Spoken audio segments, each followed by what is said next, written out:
The U.S. also hit a number of other sites in southern and western Iraq. I'm in the war room now, and I'm joined by MSNBC military analyst Dan Garay from the Lexington Institute. Good to talk to you. I want to talk about some of the specifics of those other targets, but if we can put up generally a map, do you see a pattern here? Oh, absolutely. You see really two things.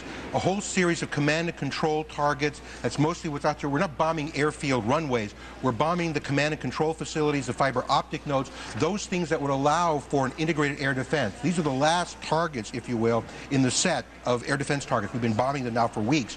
Once you pull these away, Iraq's airspace is ours. So that's clearly what they're. The other targets are missile and artillery units close to the U.S. forces in Kuwait.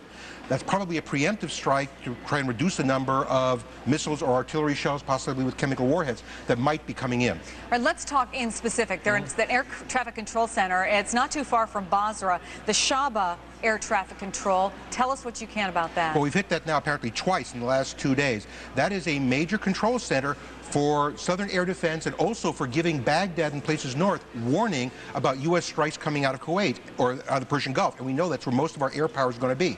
You take that out, you help blind the Iraqis. They don't know what's going to happen when we're going to actually go after them. There's also an airfield that was hit in southwestern Iraq. Why that one in particular, do you suppose? Two reasons, I suspect. This was an airfield that was hit actually during the last Gulf War as well. It's one of the two major airfields, operational airfields with ISIS here in the West.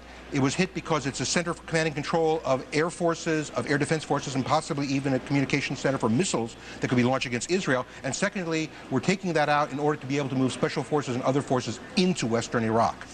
And how quickly could something like that happen? How quickly could we see special forces on the move to some of these places that were hit? I suspect that at least some of those places around them. I suspect even as we speak, it may already have been, 12 hours old. Air Defense Center in western Iraq, the H3 airfield as it's known. Well, the complex of H1 through H3 was a set of fixed sites where, in fact, the Iraqis had been deploying, back in the last Gulf War, ballistic missiles, Scud missiles that were used against Israel. There were reports that in this area, the remaining, or some of the remaining Scud missiles had been deployed again. If you take out those three airfields and the complex around them, if you can use them, you force the Iraqis, if they have any weapons left, to go back into more central Iraq. They can't hit Israel from those kind of positions.